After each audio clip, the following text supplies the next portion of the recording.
Well, Rich, the NBA Live series goes back a long, long time, but we tend to focus on recent years. And what you've seen is a once storied franchise kind of collapse, and then a rebuild effort put into place that has failed along the way, whether it was the complete reboot with NBA Elite 11, which was canceled, NBA Live 12, which could have been, was skipped over a year. NBA Live 13 would have been a digital download, and that one was canceled. Then we got NBA Live 14 on the PS4 and Xbox One, and that game was disastrous, would probably be a fair way to put it, and really kind of sunk any chance that the series was going to return to any prominence.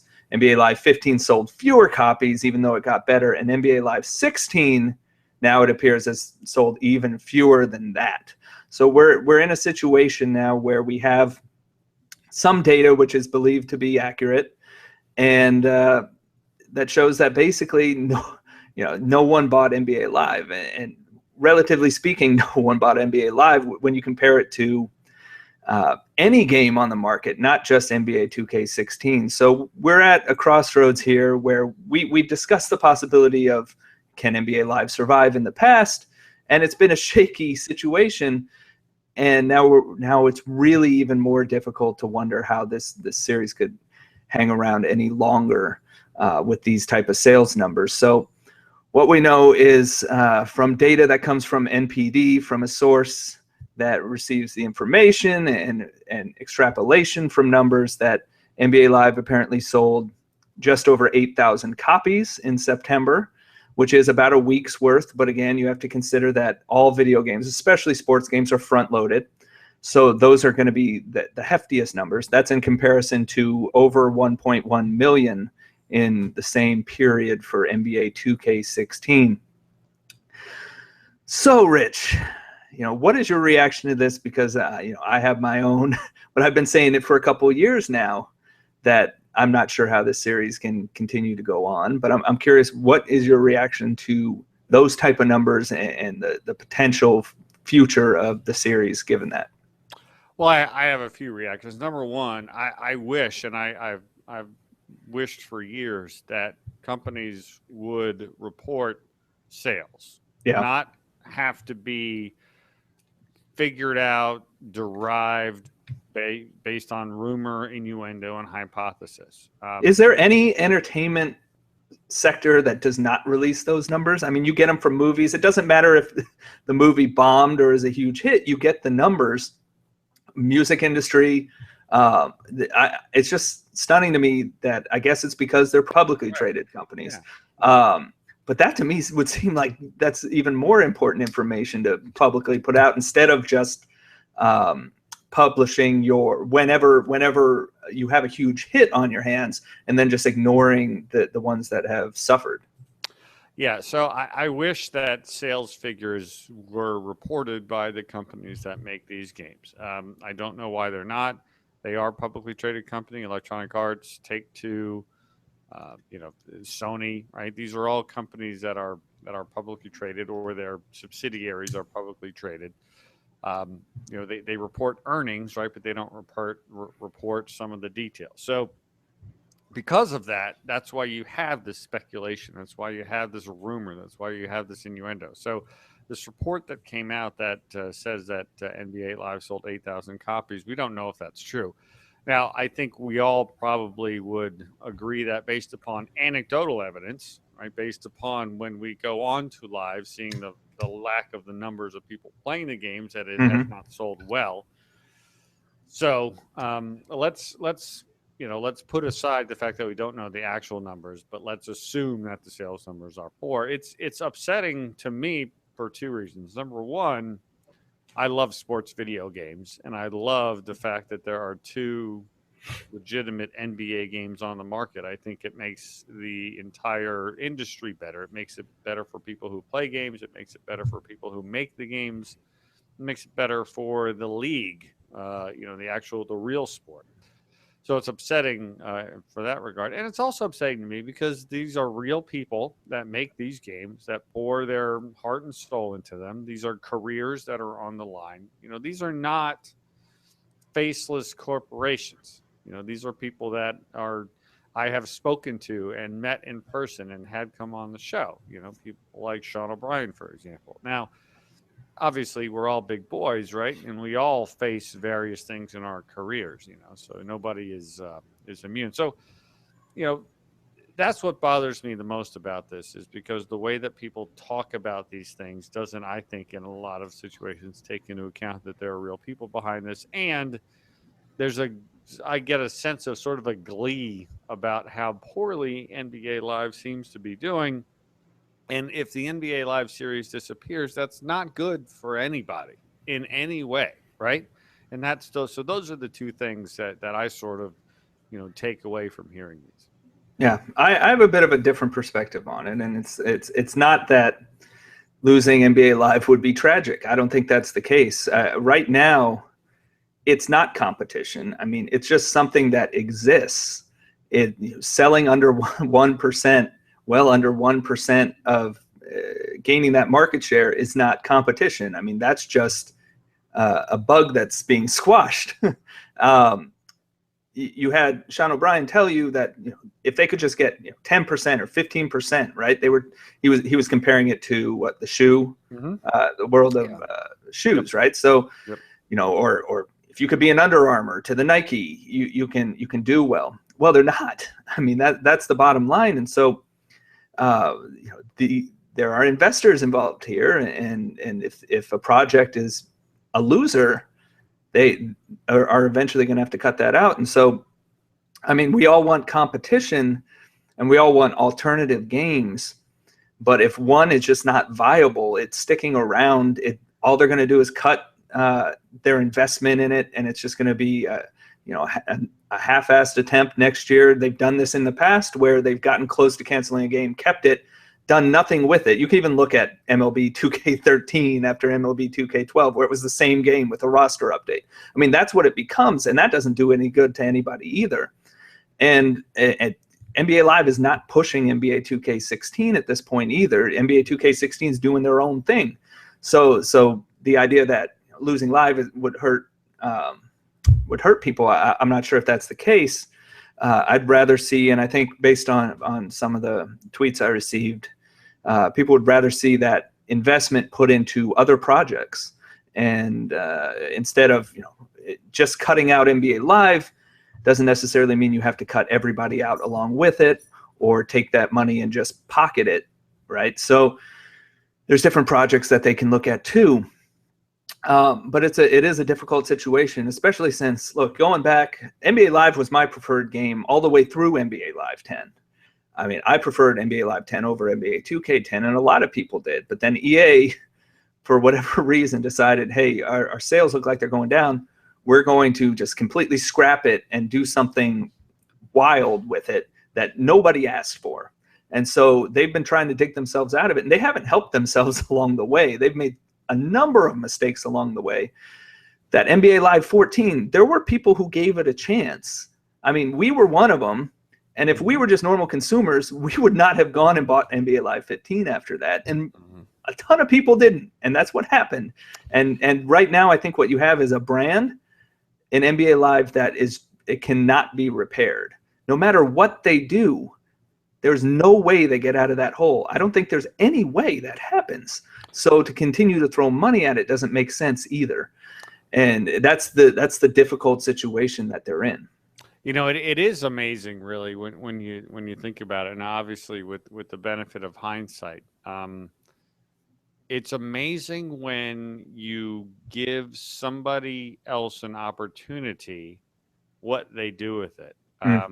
What NBA 2K did with the opportunity that NBA Live did with it while going away is one of the most incredible stories, I think, in video gaming history, right? Because you had two franchises that were similar and relatively close, right? I mean, you might be 20% in one direction or the other, but they were relatively close in overall market awareness and appeal.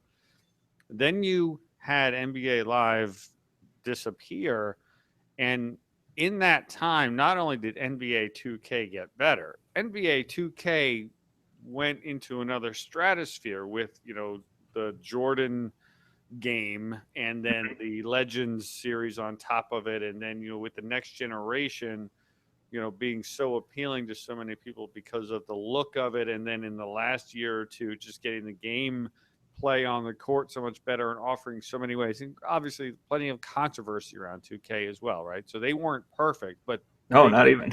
They did a lot more things right than they didn't. And because of the massive hole that Live dug for itself, they were able to overcome those mistakes. And it's so, yeah, it's amazing. Like, if NBA 2K had just sort of plodded along and sort of maintained, gotten a little better, a little better, and Live comes back, it might not be like this. But yeah, looking back in hindsight, NBA 2K grabbed that opportunity and ran so much farther with it than I think anybody expected it to be, to where now I think, Brian, even if NBA Live 15 had been, an 8.5 out of 10, wouldn't have mattered. I don't think it would have mattered. No.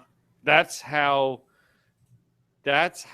far down the franchise is among the people who know and understand sports games. What's amazing to me is that the brand EA and NBA Live and a cover athlete on the game that people recognize in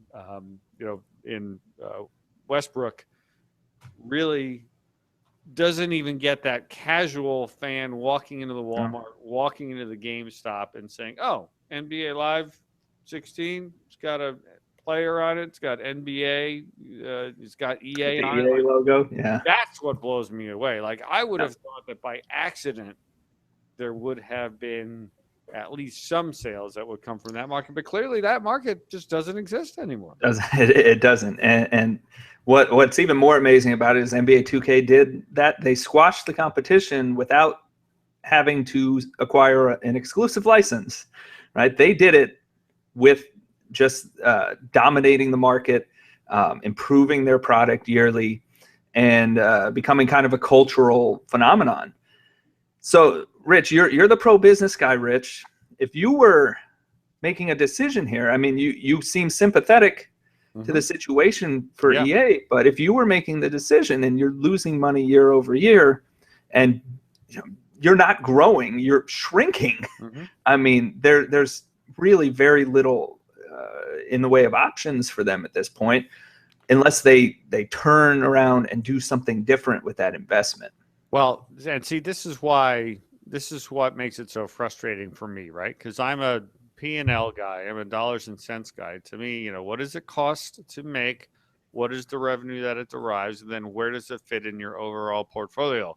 We don't know what it costs to make NBA Live 16, right? We don't know what the licensing costs. We don't know what the development costs are. We can assume that they are not insignificant, right? Because no, the licensing certainly isn't. And they also have contracts. They also have contracts with companies like Synergy, which are not cheap as well. Right. And you're paying 30, 50, 75 salaried employees to make this game for, the course of a year. I mean, that's, So, let's say it costs $57 million to make. Well, if it sold 8,000 copies, it didn't generate that $57 million back, right?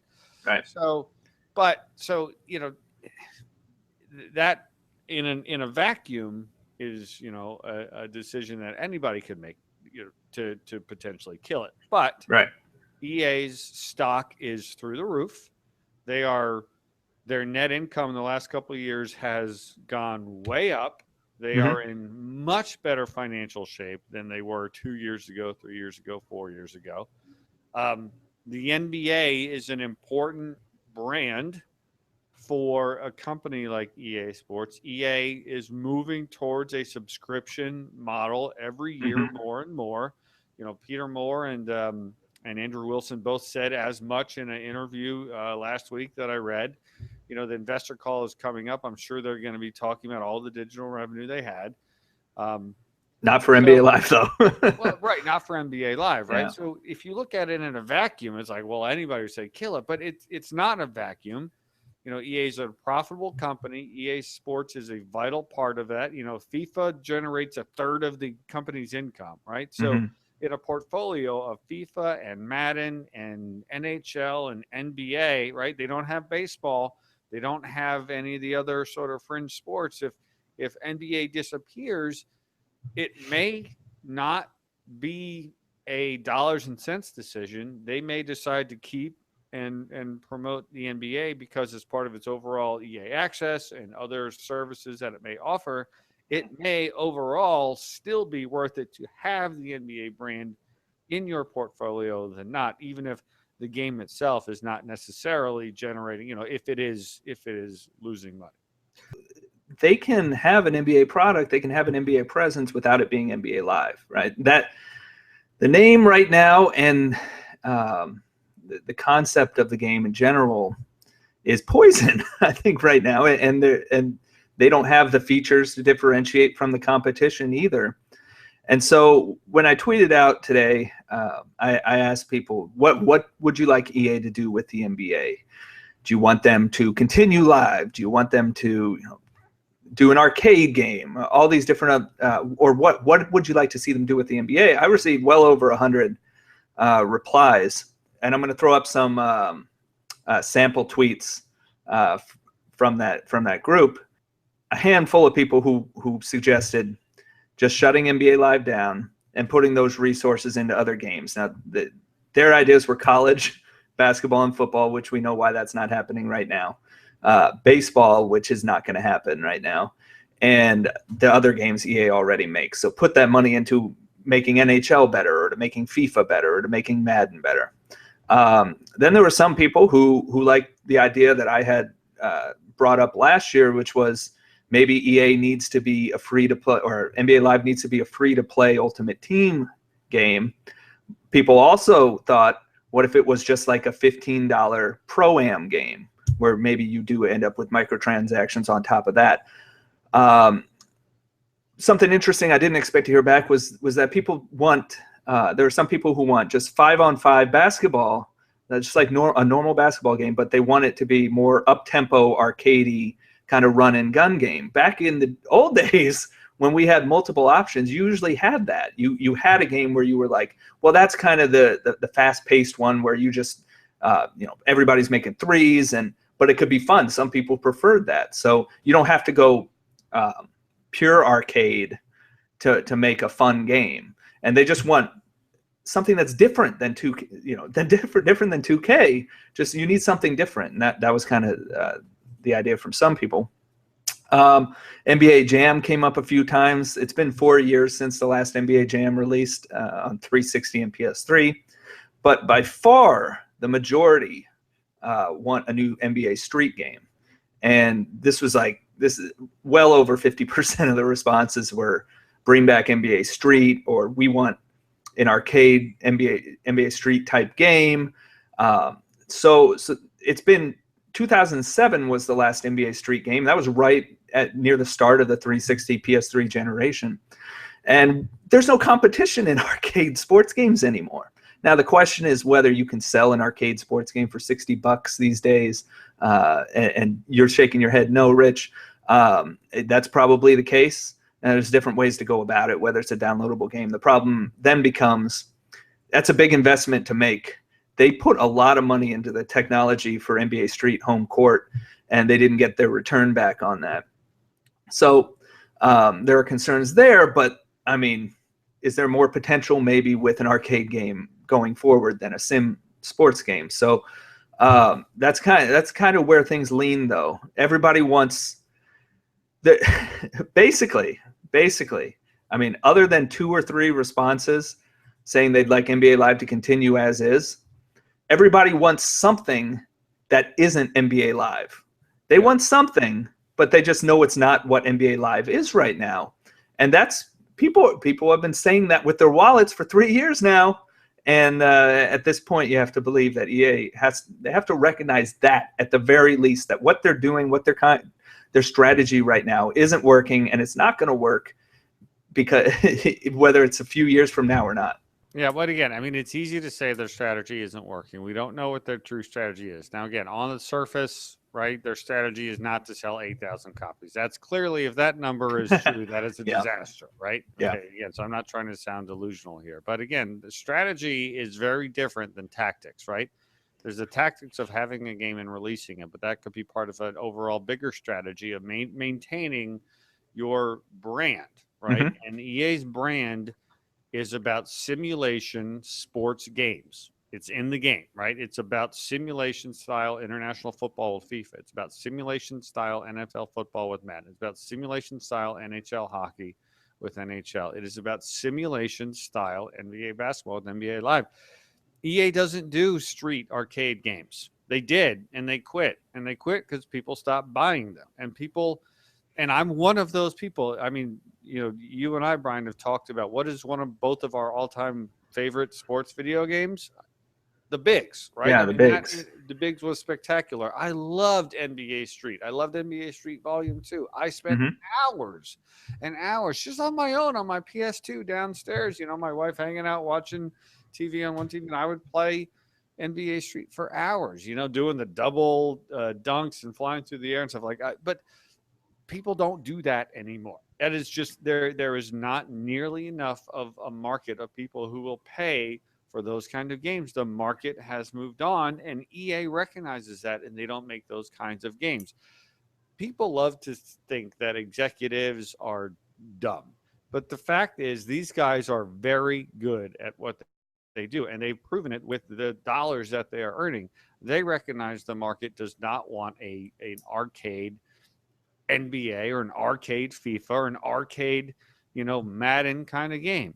They want simulation style games. So while I personally would love to see those come back, it's not going to happen. And it's a shame, but it's not going to happen. And it's not going to happen because there are not nearly enough people who will pay the money for that kind of a game. And contractually, I doubt that EA, unless they change their terms, and of course, because we don't know what those terms are, this is all hypothesis, right? Yeah. I'm pretty sure that they need to sell any NBA style game for $60, and nobody is going to pay $60 for Any a retail game. Yeah. for a game that isn't close to resembling what the expectations are for all the other games. That's why people haven't bought NBA Live, because it does not offer nearly the experience that the other games do. FIFA, Madden, NBA 2K16, even NHL, and it doesn't offer it because they have been killing and rebuilding the game forever. It's not the developer's fault, right? It's just a series of decisions that have led them to where they are now. Well, and they also had, we did a lot about this heading into September. There was no way, no matter what NBA Live was going to do, it could sell. There was no way it was going to sell. There were too many other games. There were beyond just NBA 2K taking the entire basketball market. There were like 7 other sports games, and there are other big games that came out, and there are other ones that are coming out that people are saving their money for. Yes. And nobody even played NBA Live on EA Access, period, Rich. There were only 100 and some people on at the most when I was playing the EA Access trial. So there was no interest in NBA Live to begin with. And then it was packed into they moved it up into September for some godforsaken reason, just because NBA 2K did. And that was the worst idea possible. They would have sold more waiting until early November. I guarantee it. It would not have been much more, but they would have sold more just by having that window opened a little bit. Because it was going to be number 4, number 5, number 6 on anybody's list, even if they love basketball. Yeah. So yeah. And then also, I have to point this out. Sean O'Brien, who was very active before release, has not tweeted since the day before NBA Live came out. And that is curious to me because they promised certain communication and certain support for the game. We haven't seen that yet. And they've kind of disappeared on us again. And this has happened before. So it's not like this is the first time ever. So that it may not necessarily mean anything, but it's not a good sign in my opinion. Yeah, I mean, social media, individual presence or non-presence was, that's sure, it definitely on the surface doesn't sound good, but who knows Sean could have finally decided to take his first vacation in 3 Yeah. years. You know what I mean? Yeah. Like, who knows? And Yeah. you know, I'm sure if I reached out to him and the team, that they would come on and talk about it. So I might do that over the next few days. It's difficult again. As a fan of sports video games and somebody who is invested personally in the genre, it's difficult to see this happen. But it is a very difficult environment, right? I mean, there are other It's a tough games that, business. well, no, it's a difficult environment. It's a packed schedule. People don't have unlimited money. $60 Yeah. is a lot of money when there is a offering that is better. And unless you are a hardcore hoops junkie, it's hard to justify the time, right, and the Mhm. money. If you got NBA Live and NBA 2K both sitting next to you, it's hard to go to NBA Live. Like, it's just tough, right? And again, my question is not about the tactics of will there be an NBA Live 17. It's I'm more curious about what the strategy is that EA has with this brand. They don't like to walk away. They didn't want to lose baseball. If they Yeah. have their druthers, they still have baseball. But yeah, it is, no matter what, you can talk strategy all you want. It's still a dollars and cents. And at a certain point in time, there is a point where does not make sense to continue to invest in a brand. We don't know what that is. Maybe we'll find out at some point. Maybe we won't. Maybe it'll come out years later, like if you saw what came out about Destiny, the Yeah. original Destiny. I mean, sometimes the true story, and I say true in air quotes because you don't know. Again, it's a lot of anonymous people stuff, so you You're so never skeptical, really know. Rich. You're so Well, skeptical. hey, look, making video games is a very hard thing to do. People think it's easy. It's hard. Making a sports game on an annual basis is very Yeah. difficult. It's very expensive. A lot of things have to go right. So, and then like all the factors that you said, the packed release schedule, the troubled history, the damaged brand in the consumer's mind. Mhm. It's the perfect storm, evidently, that NBA Live 16 has walked right into.